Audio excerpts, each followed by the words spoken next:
Congo, un pays Congo, des Congo, Pepero de Zone nous accélérons, tendez, on nous sonne, tendez, ni tendez, nous allons soyez témoins, nous allons monter les m'appelle ni bébé, que nous les beaux, à nos postérités pour toujours.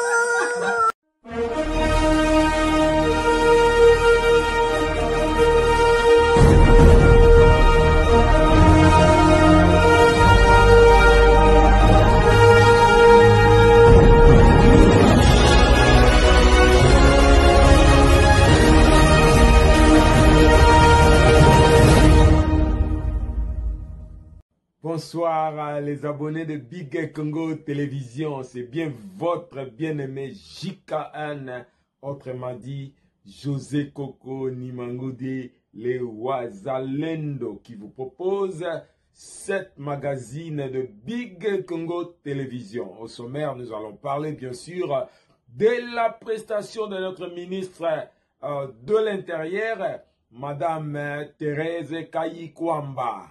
Et ensuite, nous allons parler de la vie chère du peuple congolais, la vie quotidienne du peuple congolais, les achats. Nous verrons certainement le ministre de l'économie qui va nous expliquer ce qu'il a décidé. Et puis, nous allons parler aussi de la visite de M. Steve Mbikai qui a raconté le secrétaire général de l'IDPS ainsi que le VPM, monsieur Bemba, Jean-Pierre Bemba. Et nous allons clôturer avec le métrobus dans la ville de Kinshasa. Concernant la vie chère en RDC, le gouvernement annonce une baisse significative des prix de biens de première nécessité sur l'ensemble du territoire national, confirmant également sa décision de réduire certains prélèvements fiscaux, permettant aussi aux consommateurs de bénéficier de prix plus accessibles. L'initiative de la Première ministre, les principaux importateurs de pays, en collaboration avec le FEC, ont même signé des accords à la primature ce lundi 9 décembre. Le vice-premier ministre chargé de l'économie parle d'un long processus qui a pris 3 mois. Daniel Nkoko Samba annonce que je serai moi-même sur le terrain pour vérifier par lui-même. Ce n'est pas pour le fait de fin d'année que cette mesure a été prise. Suivant. Vous vous souvenez bien qu'en mois d'août, nous avons été convoqués ou invités par le vice-premier ministre, ministre de l'économie, dans son cabinet pour cette question. Et il nous a passé le message de son Excellence, Monsieur le chef de l'État, le président de la République, Félix Antoine Tshisekedi Tshilombo, et du gouvernement de Madame Judith Suminwa. L'objectif, c'était de réduire le prix des produits alimentaires de première nécessité. L'objectif, c'était la lutte contre la vie chère. Parce qu'il y avait trop de plaintes, nos frères congolais, ils ont vu que certains produits ont pris beaucoup à la hausse. Donc c'était ça l'objectif. Nous avons travaillé pendant 3 mois avec le vice-premier ministre de l'économie et son cabinet. Et aujourd'hui, nous sommes très heureux. Nous sommes arrivés à un bon résultat qui arrange. J'espère cet résultat, qu'elle va produire ses effets et qu'elle va satisfaire la population. Nous nous sommes engagés devant Madame la Première ministre, devant le vice-premier ministre de l'économie, à réduire certains produits de première nécessité. Nous allons les réduire à la baisse et nous allons continuer parce que, comme vous le savez, ce sont les charges qui posent problème et le vice-premier ministre nous a promis que nous allons évoluer par étapes. Je crois que c'est la première étape, il y aura une deuxième étape effectivement, donc si la vie coûte cher, c'est suite à plusieurs taxes, plusieurs frais qui ne profitent même pas peut-être au trésor public. Donc je me permets de le dire, je crois, aujourd'hui nous sommes tous heureux, nous sommes tous satisfaits et notre objectif c'est de satisfaire la population congolaise. Demain matin, on s'est engagé aujourd'hui de demain matin. Et le vice-premier ministre, je crois qu'il va passer lui-même pour s'assurer et constater s'il y a eu baisse des prix ou pas. D'abord, il faut noter que nous arrivons, comme l'a dit le vice-président de la FEC, au terme d'un long processus qui a pris 3 mois. Pourquoi ça a pris tant de temps? C'est parce qu'il y a plusieurs intervenants. Ce n'est pas seulement l'affaire du ministère de l'économie nationale, ce n'est pas seulement l'affaire du ministère des Finances, mais il y a beaucoup de services publics qui interviennent. Parce que M. Ladé de la FEC l'a bien dit, ce qui rend le prix cher dans ce pays, c'est les multiples prélèvements de différents services publics qui s'alignent sur le cordon douanier, ajoutant au prix d'achat, au fret et à l'assurance, X%, la tonne, et finalement celui qui paye la facture, c'est le consommateur. Ce que le chef de l'État avait voulu, c'est des mesures courageuses du gouvernement pour agir sur ces prélèvements, certains justifiés, d'autres un peu moins, afin de redonner du pouvoir d'achat à la population. C'est ce que nous avons fait, c'est le premier palier, c'est un effort qu'il faut poursuivre pour qu'on ait des prix justes qui puissent satisfaire les consommateurs, mais qui puissent aussi satisfaire les opérateurs économiques. On l'a vu sur les prix des produits pétroliers qui ont baissé. Et aujourd'hui, on voit que la consommation des produits pétroliers a augmenté. Donc là, nous pouvons formuler l'espoir que la baisse de ces prix entraînera plus de ventes.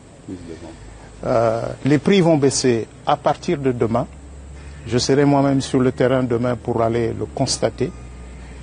Et le ministère de l'économie va continuer ce travail pour s'assurer que la baisse au niveau des grossistes se répercute jusqu'au niveau des détails. Voilà donc ce que nous avons conclu aujourd'hui.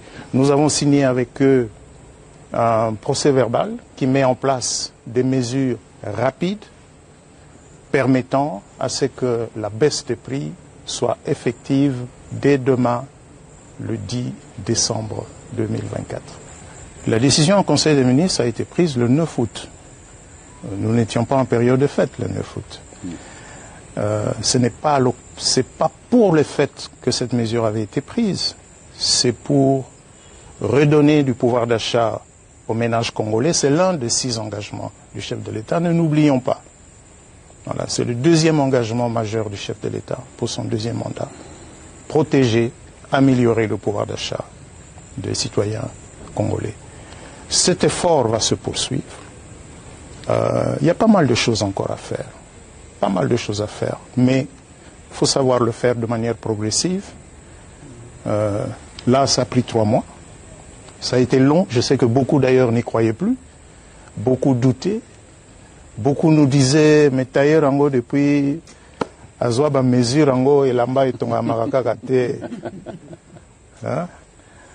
Mais le plus important, c'est, vous avez vu, c'est dans la collaboration que ça a été fait. C'est pas que nous avons imposé, mais nous avons montré aux importateurs, voilà l'effort que le gouvernement fait, et nous attendons de vous aussi un effort pour l'intérêt des citoyens congolais. Mais à ce sujet, vous parlez de coercition, c'est vrai. Nous, on va le faire. Mais c'est l'affaire de tout le monde.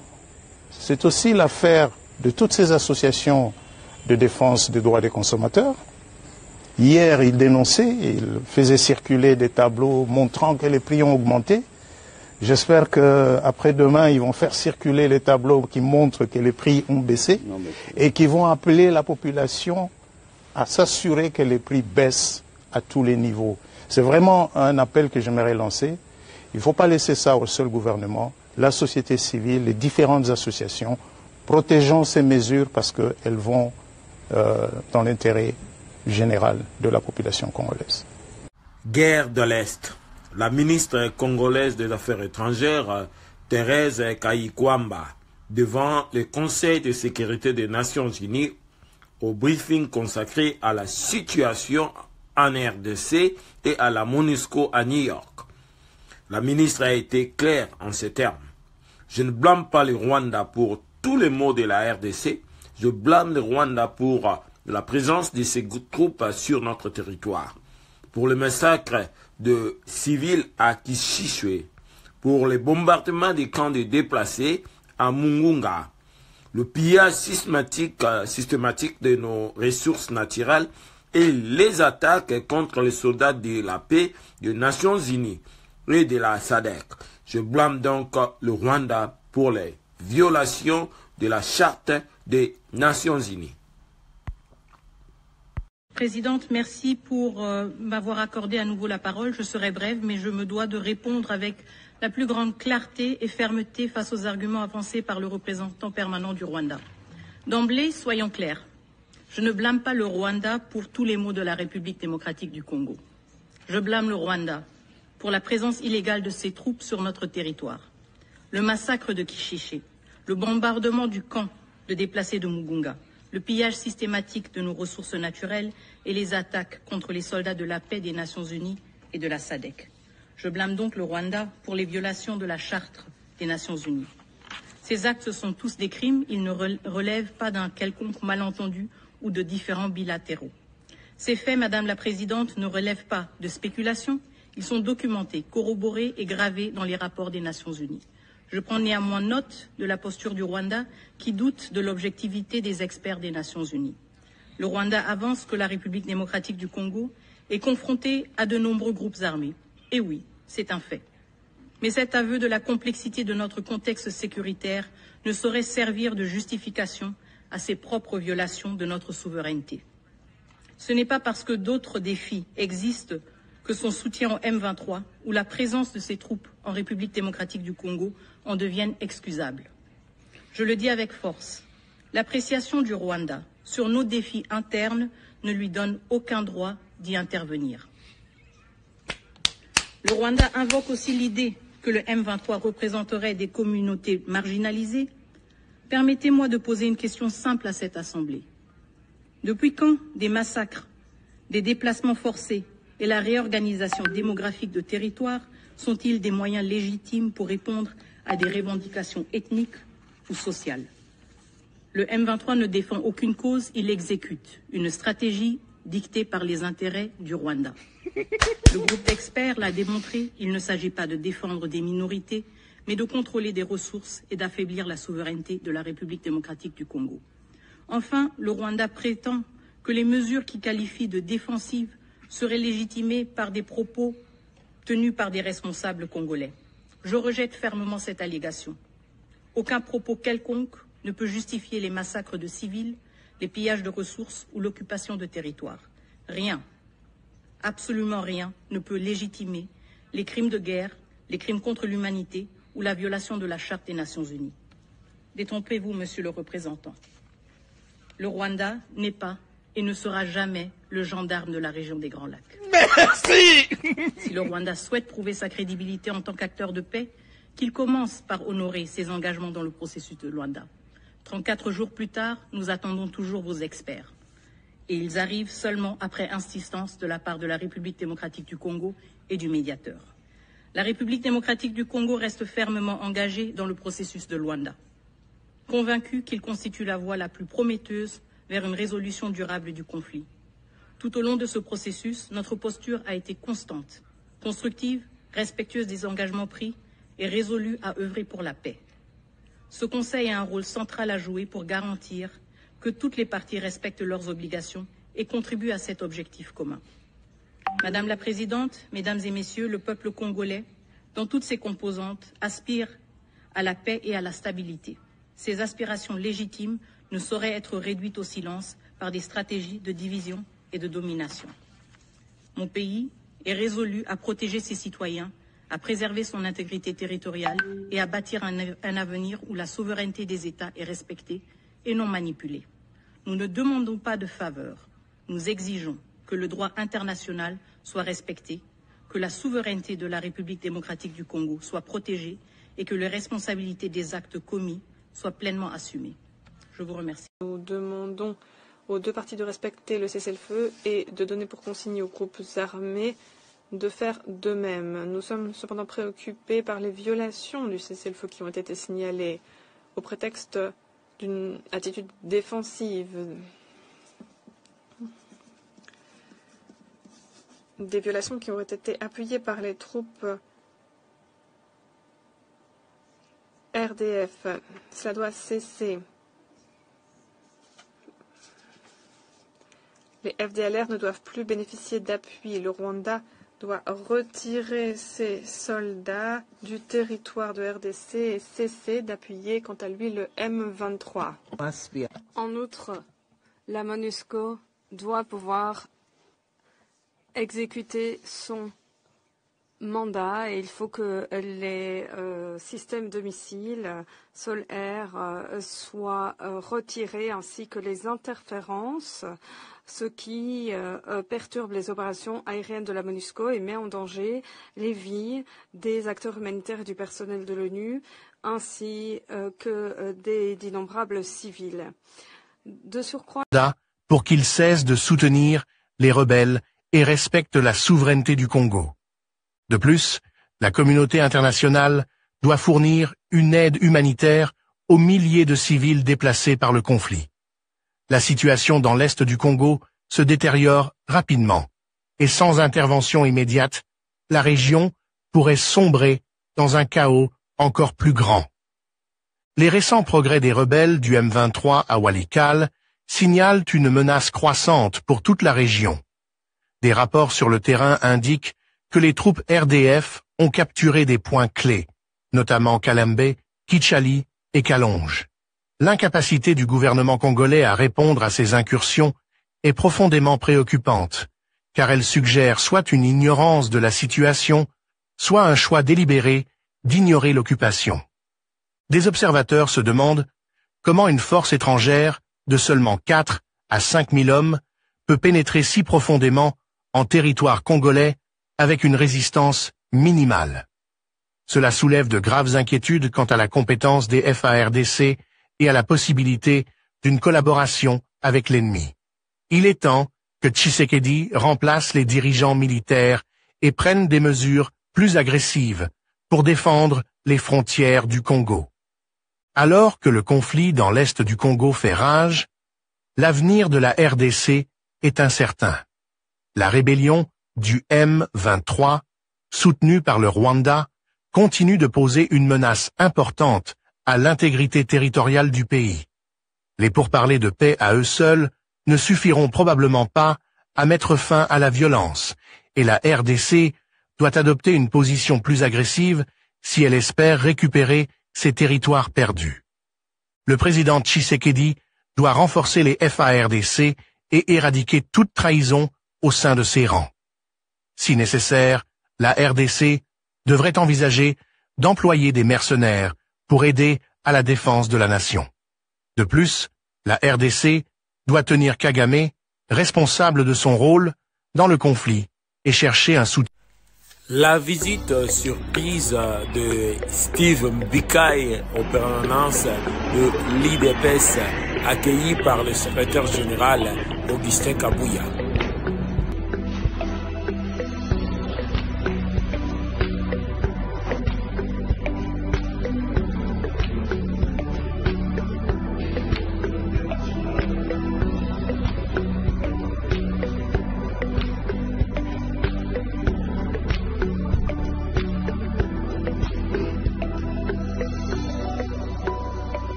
sa qualité d'abord du chef du parti présidentiel, mais aussi membre du présidium de l'Union Sacrée.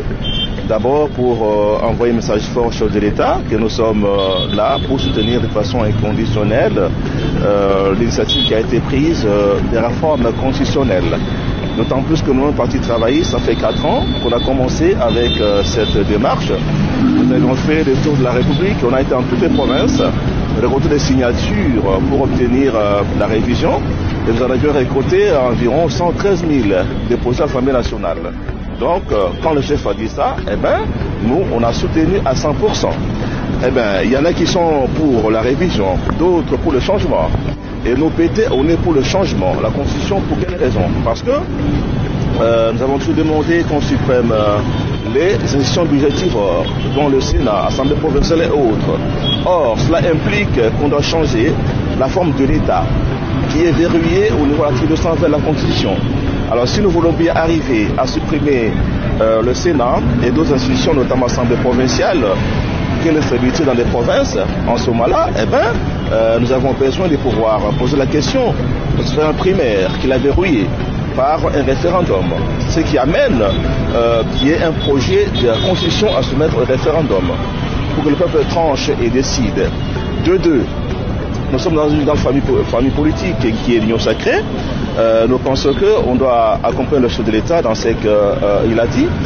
C'est comme ça que, comme depuis qu'il a déclaré, on n'a pas eu des rencontres au niveau de l'Union Sacrée. On lui demandait Honorable Kabouya, comme il est du présidium, proposer si on peut convoquer une réunion, la conférence des présidents de l'Union Sacrée, avec les présidiums, afin d'en débattre, harmoniser les points de vue et parler d'une seule voix pour accompagner le chef, mais aussi, pourquoi pas aussi convaincre nos frères de l'opposition, parce que le chef est le chef de tout le monde. Et nous pensons que la commission qui mettra en place pourrait comprendre aussi nos frères de l'opposition, qui aujourd'hui tous sont d'accord avec la révision. On peut voir qu'est-ce qui nous divise pour qu'on puisse harmoniser les vies en tant que tous des Congolais avec ceux qui sont d'accord. Voilà un peu les raisons que je poussais à venir voir Honorable Augustin Kabouya aujourd'hui au siège de l'UDPS. Le président de l'UDPS, Augustin Kabouya, soutient le changement de la Constitution. Cependant, au sein de l'Union Sacrée, il s'élève de voix, ils sont contre le changement. Et puisque la révision elle-même, la Constitution elle-même prévoit la révision constitutionnelle. S'agit-il de la contradiction à cet stade? Le chef de l'État n'a jamais été dictateur à l'Union Sacrée. Donc chacun peut émettre son point de vue. Et c'est comme ça que nous disons que si on arrivait un jour à nous mettre ensemble pour discuter, on va sûrement avoir un compromis. Chacun est libre, on ne peut pas condamner les uns les autres. Moi je pense qu'avec le temps, eh ben, il y aura évolution. Avec nos réunions à l'interne, tous on pourra nous mettre d'accord. Il n'y a pas à diaboliser les uns les autres, attaquer les autres. Nous voulons qu'il y ait une espèce de consensus de la famille politique autour du chef de l'État.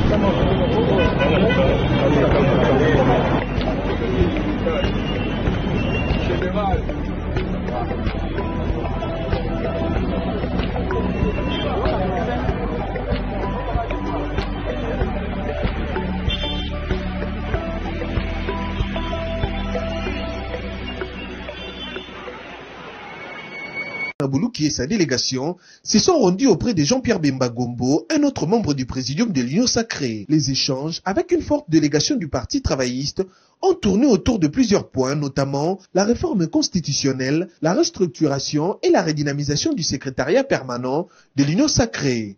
Mbikaï a demandé au VPM de solliciter auprès du président Tshisekedi la convocation d'une réunion de la conférence des présidents de tous les partis membres de l'Union Sacrée de la Nation en vue de peaufiner des stratégies susceptibles de contrer la manipulation de la population par ceux qui, sans qualité, s'opposent à la modification de la Constitution conformément à l'article 118 de la Constitution. Le patron du Parti travailliste a félicité Jean-Pierre Bemba pour sa sortie médiatique qui a dévoilé que l'Église reçoit les moyens de l'État mais que ces derniers sont mal utilisés. Auprès de Jean-Pierre Bemba, Steve Mbikaï a également plaidé pour que l'Union Sacrée de la Nation ne soit pas active pendant les élections, mais elle doit aussi être une structure d'accompagnement permanent de la vision et de toutes les initiatives de son chef de file. Je continue la tournée que j'avais entreprise la semaine passée avec une forte délégation du Parti travailliste, mon parti.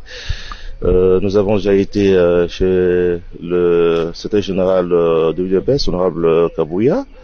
Nous sommes en train de voir tous les ténors, sinon membres du présidium de l'Union Sacrée, pour faire certaines propositions sur le fonctionnement, sur comment on doit procéder par ce temps qui court, avec le VPM Jean-Pierre Bemba. Nous avons commencé par le féliciter pour sa sortie médiatique sur Top Congo, qui a permis au peuple de savoir que l'Église catholique a perçu 47 millions de dollars et qu'aujourd'hui l'opinion veut savoir ce qu'on en a fait. On a constaté que eux qui ont été sur l'offensive, aujourd'hui l'Église est sur la défensive, en train de s'expliquer. Je pense que c'est une avancée tout de même. Et on donne un conseil aux princes de l'Église de pouvoir se mettre à l'écart de la politique pour rester respecté et rester sacré. C'est très important. On a fait une proposition par rapport au fonctionnement de l'Union Sacrée parce que on se rend compte que l'Union Sacrée, c'est comme si elle était seulement pour les élections.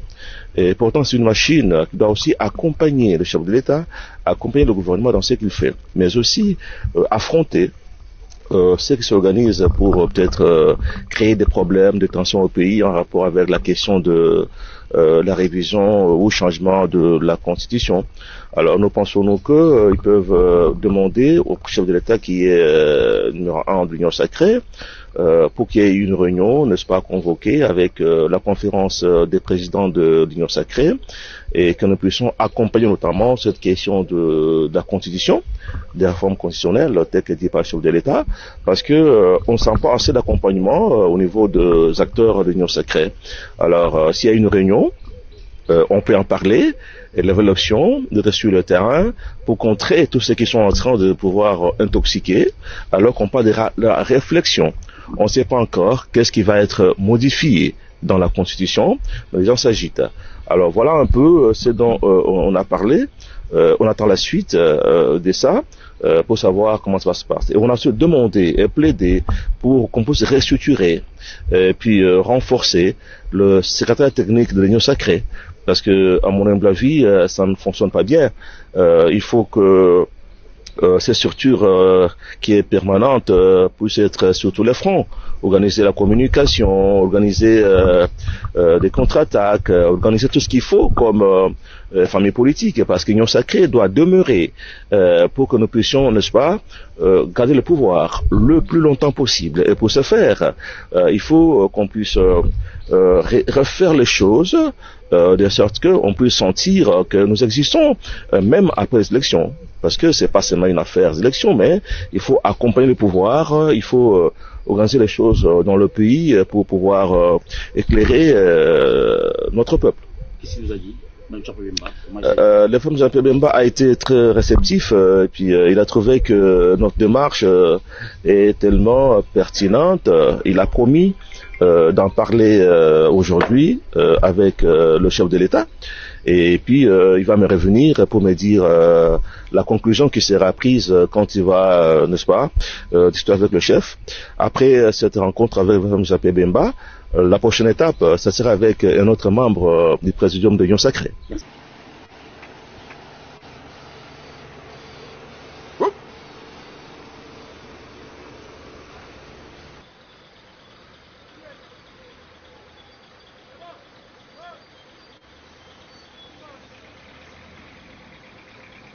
Bon, justement pour un projet toujours expérimenté, il y a Métrobus, ça dit BRT. Ndenge salement ba Côte d'Ivoire, ndenge salement ba Sénégal, tout implémenté on a Kinshasa pour faciliter mobilité à Bakino, c'est le Bakino va tambola à l'aise pour te peut taper solution à problématique à l'embouteillage. Donc OESA expérience donc situation mboka vivant la pire que au de revivre les lots. Ça dit bacha Métrobus OESA ligne directe aux faciliter ba tout ba se mouvoir en rata Kinshasa. Donc ba Kinshasa la Kimia, dès que tu as mon Kalobi, a vraiment à côté à problème, à Bango, va vivre en embouteillage, et aussi, à distribution, ma directive claire, pour la solution à la situation. Aux abonnements, pas la solution, proposer pour la Kinshasa pour que BRT soit écouté et permettre de Moutou à Luanda à naviguer tranquillement en toute sérénité et sûreté pour que à comme l'objectif de gazo kende. Donc pour mon bus un métrobus ils ont un ligne dédié ligne spéciale dans la station mais après le lobela théoriquement on est besoin de compter au sein de Kinshasa parce que c'est une étude de préfaisabilité pour que ça les mains. Donc ils ont 27 km où ils ont concerné métrobus pour réaliser à Kinshasa. Donc il y a un autre qui a expérimenté en haut, tout le monde a fonctionné à Wa, on a développé en Kinshasa. Donc il y a un projet qui est bien et aussi vraiment que Kino va se mouvoir facilement. Comme on a un ministre provincial, il y a transfert de mobilité. Pour tout le Gabon, on paie sa solution dans la situation d'embouteillage. Donc voilà, la mobilité à Kino. En fait, rare chose à détermination, il y a aucun mambo chaud. Il y a aucun mambo chaud. En fait, toujours retard et belé. Toujours retard et belé. Situation, ils ont vraiment tout bas. Fossé d'effondrement, ils ont marqué. Alors, il faut tout se rattraper. Peut-être peut s'appeler dignité à taille en boca nabiso. Oui, Kinshasa est la capitale en boca mounene. Kinshasa est le roi salon. On dit salon est rose en haut, chambre rose en haut, mamie. On va pas mettre en longueur zate. Elles sont à côté, où tu canapé bien, bah meuble bien un salon, à bouler avec match bien dans quatre chambres. Donc tout ça intérêt que Kinshasa, tout ça en haut attrayant. Alors projet boé, ils ont un projet autolingi. Alors côté là que tu suis un belé, bah bleu retour ça la salon. Et puis ça dit sûrement mobilité les gens, va pas se mouvoir bien. Ça peut énerver, hein. Ça peut énerver.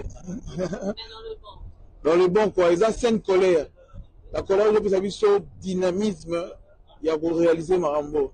Ils ont réalisable. Parce que on peut dire dans le côté, Abandiango, Calamité, on a 97. Bien après coup d'ailleurs. 2007. Il y a Bandi Marambo, les loyaux. Bah, autant voilà bien, puis voilà. Des alignements spécialisés pour permettre à ce que mobilité ça va bien. Donc bisope loko là to chamaele na sima ya vision tata mokonzi mboka waza très préoccupé. Oalingi réunion ville de Kinshasa, oalingi le quotidien du Kinois et ça va bon améliorer. Et l'aura tenu que nous en appui naé. Autant pour la sima vision naé, babilo réunion sur les allons possible. Et là projet en autre solaire en haut va implémenter en haut entre 15 à 18 mois. Donc, ce qu'on va dire en auto, ça va nous trouver dans le mandat. Et même si un jour on ne sera pas là, il y a un projet salutaire pour recevoir à Kinshasa. Oui, à Kinshasa, ils ont autour de 20 millions d'habitants. C'est près de 70% de personnes qui se réveillent le matin, qui prennent un moyen de transport pour se déplacer. Donc, vous imaginez que pour retourner à la problème, on va faire mouvoir autour de 14 millions de kilomètres. Vous voyez? Pour avoir emprunté, Voirie, ils ont un problème déjà, il faut qu'on se le dise. Voirie n'a vu Sodali revêtu à 1006 km, alors que ça pose à 4000 km. Alors, 1006 km, on a déjà, il faut considérer 750 km, ils ont un état de délabrement, donc autour de 75%. Alors, les lots, comment on trouve vivre en embouteillage? Le facteur, c'est vrai que les armes sont belées, mais essentiellement, ils ont problématique à Voirie. Vous voyez? Surtout le niveau Voirie, le retour à la ligne directe dans le métrobus, ça devrait faciliter sur la mobilité pour être se déplacer. Merci beaucoup, honorable président. Honorable président, honorable membre du bureau, estimés collègues, qu'il me soit permis de m'exprimer en lingala, honorable président. Honorable président, n'a vu motion d'information OYO pour un grand danger qui guette la République. Honorable président, beaucoup o nazanango ils ont presque 900 arrêtés au Ezote Kamabele. Nasali Moussala, pendant longtemps, honorable président. Ndenge tozolo baboye, bozali ko constater yango, et que ba conflit ezali entre ba exploitants miniers, d'une part, ba o ba yebi secret ya mabele, de l'autre part, bazali ko sombaka ba hectare na ba hectare ya mabele, honorable président. Les Mbole et les autres, oyo uti ko salema, na chopo, honorable président, c'est suite, il y a arrêté ministériel et tekaki mabele. Boye tozolo ba honorable président, 35% ya mabele na biso ba congolais baza sous préavis, y compris ba o ba kufa honorable président. Bitumba eza entre ba o bazali côté ka les sols na ba o bazote ka les sous-sols. Ba village ebele eza na village Tipiri eza na Okatanga baye awa tokena Lualaba on a trouvé d'autres villages ba chef coutumier na population batikali bazo yenga yenga eza na barrêté o eza publié eza na barrêté mususu eza non publié o batubisika bavandi honorable président peut-être même na Walungu wana village Sekenda boza sous préavis honorable président. Naba o ya biso bakufa naba cimetière na biso et que honorable président c'était plus grave honorable président Nathalie arrêté moko na Bazwele bateki 12 000 hectares et tangu bazoteka 12 000 hectares wana ba mesurer pona koyeba que place oyo batu bazali to batu bazate parce qu'à l'allure où vont les choses n'a pas droit aux finalement toko bana ko senga na ba chef coutumier basali saka ba titre alors que biso ba villageois ndenge toko la honorable président na yebi ke aweza mboka na biso oyo eza mai na biso oyo eza cimetière ya bakoko na ngai mais tozala kana mikanda te honorable président.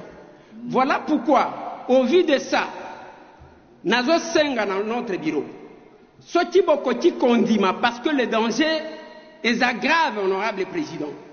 Ce qui beaucoup condiment que notre bureau, que la plénière, en dit que pour mettre en place une commission parlementaire, où il y a un journal officiel, d'obtenir tous les arrêtés qui ont été signés, Nandenge ya mabele, ya sol comme sous-sol. Na minute oyo, kende na tenke fungurumi. Okokuta ke batu bazolongola bango parce que batu basomba déjà les sous-sols. Pendant que bao bazana sol wana bazana place à kovanda te honorable président. Biso na bamboka to vivaka na bilanga. Biso na bamboka to vivaka na mai pona mbisi. Mais na mai na mabele na nyonso ezokende to ko vivre ndenge nini. Voilà pourquoi honorable président o les a résumé na sali. Il y a presque 900 arrêtés ministériels. Ezoteka mabele.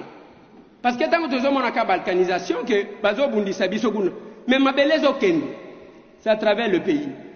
Ce qui vous pouvez accepter, honorable président, qu'une commission parlementaire est à la mise en place et les ministères concernés, c'est-à-dire aux affaires foncières, qu'on vérifie tous les arrêtés qui ont été signés, qu'on les canal journal officiel, comment le secrétaire général du gouvernement, Pambate, Moussala na yezaya kovanda teka pona conseil de ministres, ezaya que toutes les décisions du gouvernement ezali kozwama. Il faut les kananzela na ye. Comme ça tokoyeba, ceux qui tosali en côté honorable président, je pense que nous serons surpris. Voilà honorable président, j'ai dit et je vous remercie.